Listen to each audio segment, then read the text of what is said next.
Isang dayuhang nakabase raw sa Japan ang itinuturong nagkontrata umano para patayin ang dalawang Japanese sa Malate, Maynila nitong Biyernes, August 15. Ayon sa Manila Police District, 9 million pesos ang alok ng dayuhan sa naarestong si alias Abel para kumuha ng grupong papatay sa dalawang Japanese.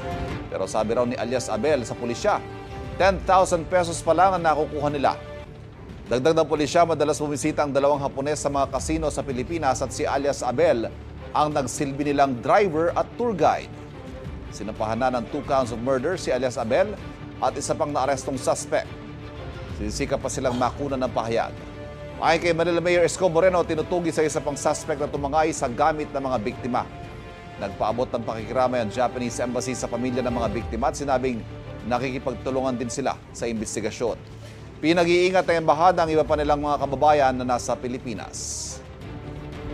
Kapuso, huwag magpapahuli sa latest news and updates. Mag-iuna ka sa balita at mag-subscribe sa YouTube channel ng GMA Integrated News.